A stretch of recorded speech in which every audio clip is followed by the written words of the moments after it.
Again. All right. Testing out the infrastructure of working in a Tesla.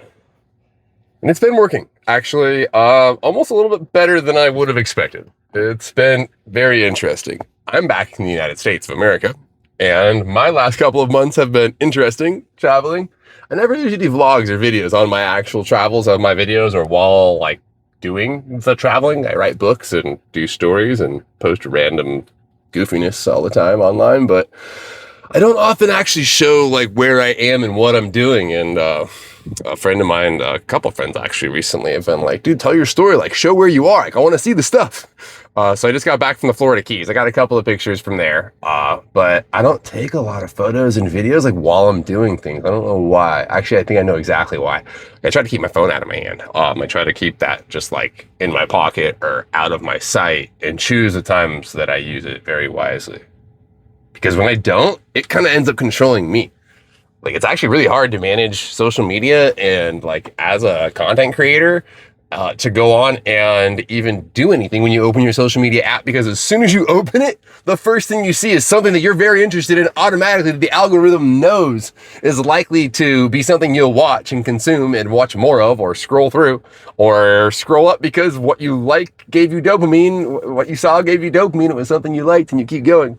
Just to open the social media apps, as a content creator, you have to immediately press the plus button or go to where your messages are and immediately go to the task you planned on doing when you open the app. If all of us, we do this, as soon as we open it, we're off 15 minutes later, what in the heck did I open this application for, and what happened to this part of my life that I just lost?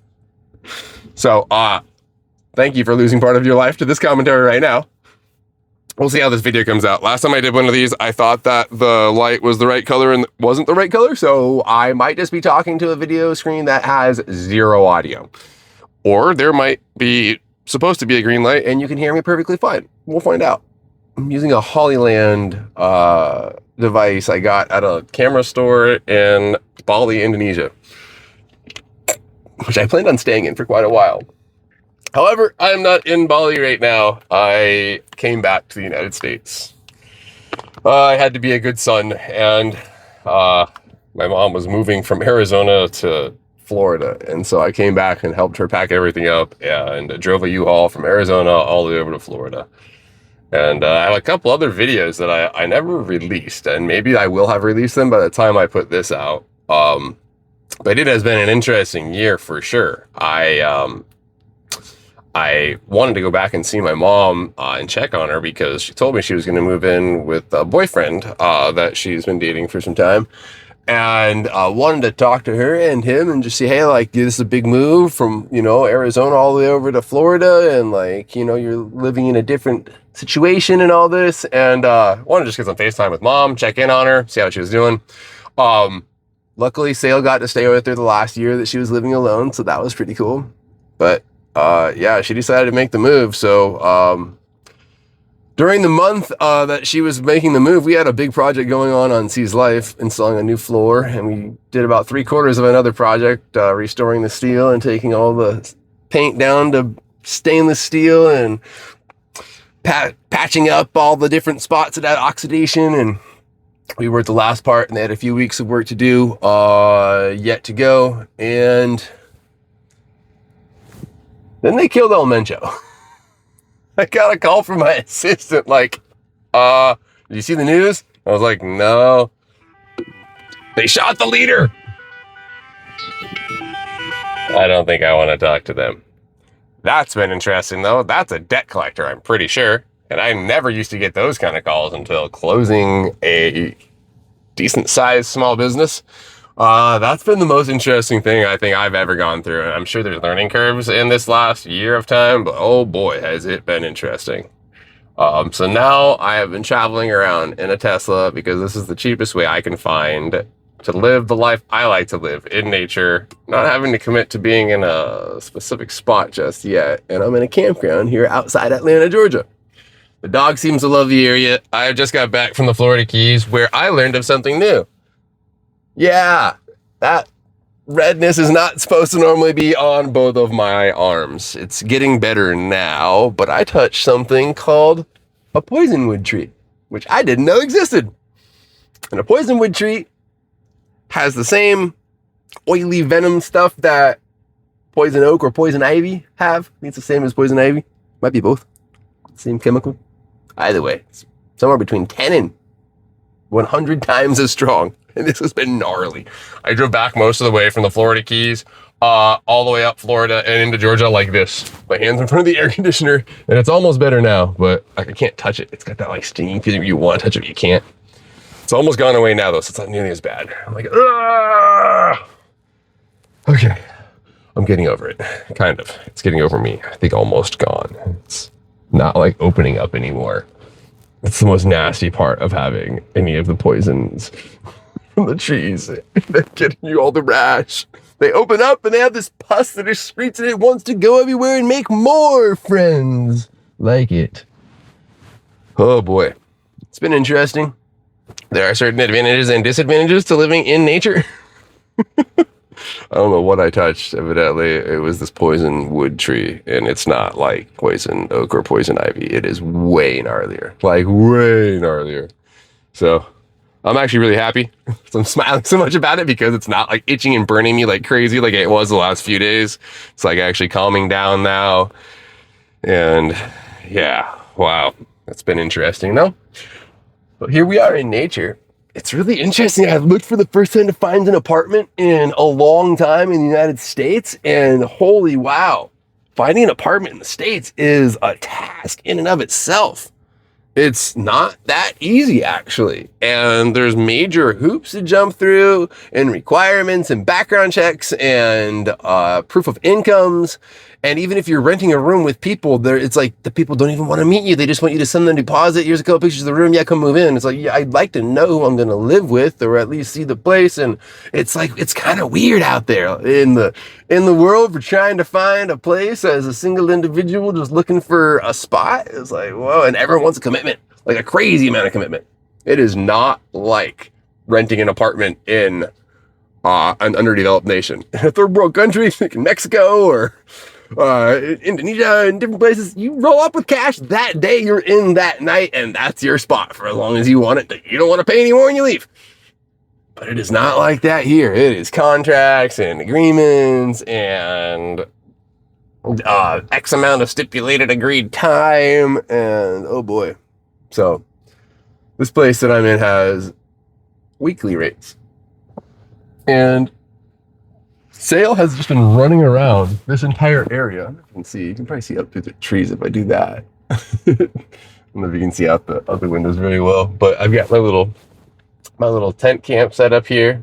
It's like a little mosquito net deal that I have, and then an air mattress below that, and a little fold-out chair. Camping all on behalf of one trip to Walmart. Oh, living in the back of a Tesla has been interesting. My cousin convinced me that try this out. I've got to try it out. And I'm really glad I did, because seeing the fuel economy and finding like just kind of what the capacity of being in a vehicle like this and traveling around it's been actually pretty cool. That part has been, the gas savings are incredible. And the car's operation and just like goodness is rad. It's just like, everything is how it should be on the car. Granted, it's a newer vehicle, but pretty stoked on it. And I think I will own a Tesla in the future. However, I'm not sure if I'm going to keep owning this one. So I made the back into a bed, which I'll post some videos and photos of. And it basically just stayed a bed for the last couple of weeks. And I would sleep there when I'm not outside, which was most of the time. And finding places where you can park and sleep, not as hard if you do some pre-planning. And there's a lot of apps out there. So there's a lot of all the resources are there. However, like the map of places where you can go and park comfortably and live in your car or live out of basically a battery with wheels, not as much. So like the resources are there, and if you look on them, but you got to pay for most of it, to be honest. Like right now I'm at a spot I found on HipCamp. HipCamp's this cool app where you can find campsites in places that are off the grid. And this is a campsite made by this guy named Darren, and he's got this radical spot called Atlanta Oasis. It's only about 20 minutes from the city, and I'm looking at this over getting a room for rent somewhere or my own apartment. my biggest thing is like, what if I don't like it, or it's just like not the neighborhood that I'm into, or it isn't convenient for me to drive in and out of and park. And like, those are big life factors that, like, if it just sucks after the first couple of weeks, especially in a brand new town where, like, you know, that you're not that familiar with the zones and areas. Like, you know, in California, I know which beaches I'm going to live by. I'm fine. So it's definitely been interesting figuring out how to move into a different area and live there. So lodging, transportation, food, water, occupation. Those I got to figure out still. So doing most of the stuff I do online, I really just need a good hotspot, or a good Wi-Fi connection with like solid good Wi-Fi that can upload and download fast. And I can do most things from there.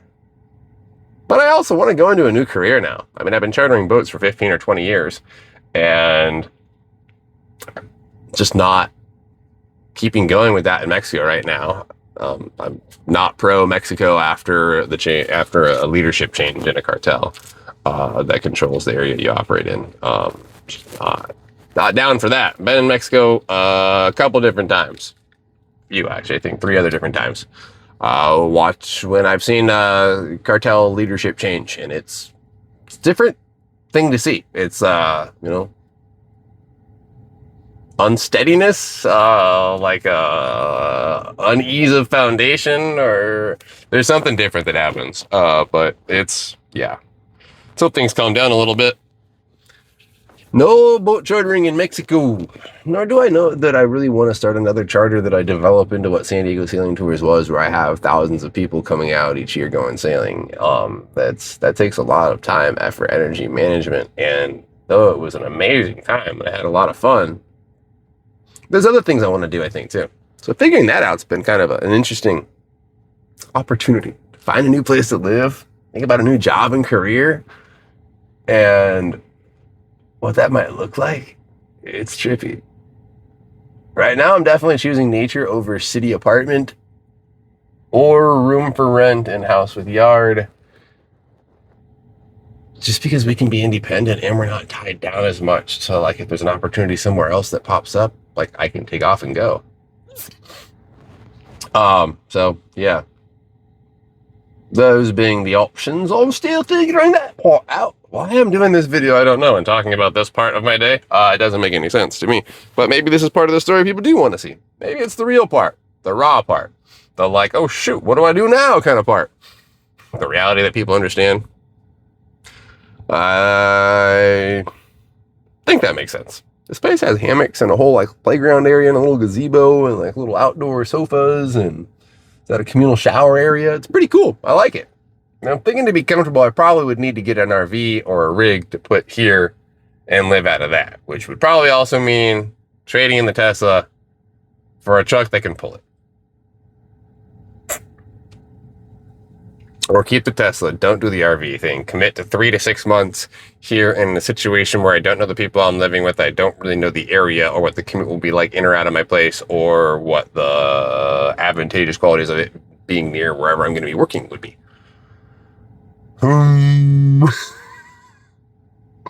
Oh, the options as I figure it out. But right now I gotta go get my haircut because I do want to cast and I want to audition and I want to get cast. I want to be cast. And I don't think the long hair is the role that I'm looking to be cast in. And I also made a big mistake of stopping combing my hair while moving my mom in the U-Haul. Like when we were driving across the country, that whole week I just kind of stopped combing my hair. I don't know why. But I did. And then I just kind of kept sleeping on it with it down, and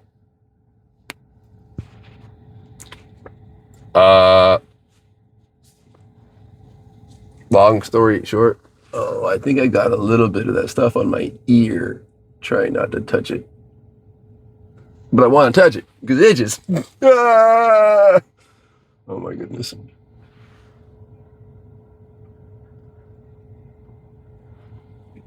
Like afraid to touch anything. Just don't touch the arms. Don't touch the arms. And now that I have a little on my ear in one little spot, I gotta not touch that. I think I might have got it from my pillow or something. Or my hands while I sleep. Yeah. All right, well, hopefully the rashes will be gone shortly. The hair has got to go. I think it's time to finally know. I like having hair. But maybe everyone won't know I'm a surfer in a place that's far away from the sea. You know you're typecasting yourself a little bit when you're places that are very, very far from an ocean and people say, you look like you should be carrying a surfboard. That's funny. No one said anything like that by the beach. Guess because there were other ones of me. I don't know. Yeah, I do. Surfer sailor look. Hippie bum. Yeah. I'm going to take it down a little bit, and I'll have a choice this time because there's a dread. That's what happened. I stopped combing my hair, and this thing is so gnarly. It's like, I don't even, yeah, there's one dread here that's encompassing a lot of parts of the hair that it somehow is pulled into it, which I had dreads once, but they were intentional. And to try to open it up or get it out, I'm ripping hair apart nonstop. Oh, gosh. Yeah, so I got to get a haircut. All right. So, yeah, it's haircut and lunchtime. Off we go. Oh, if I want to have lunch, I got to bring the cooler so I can get ice. Oh, I want to clean the cooler out right now. Oh, sale rating out again. What am I saying? You already ate kibble. All right. On to the next stop. And I got to go find out what the SAG-AFTRA resources look like here and start looking for jobs, I guess. Where do you even look for a job? I don't look for a job in a couple of decades. Anybody know? Indeed, I guess. I used to hire people. I guess I'll go to the platforms that I hired people all the time on.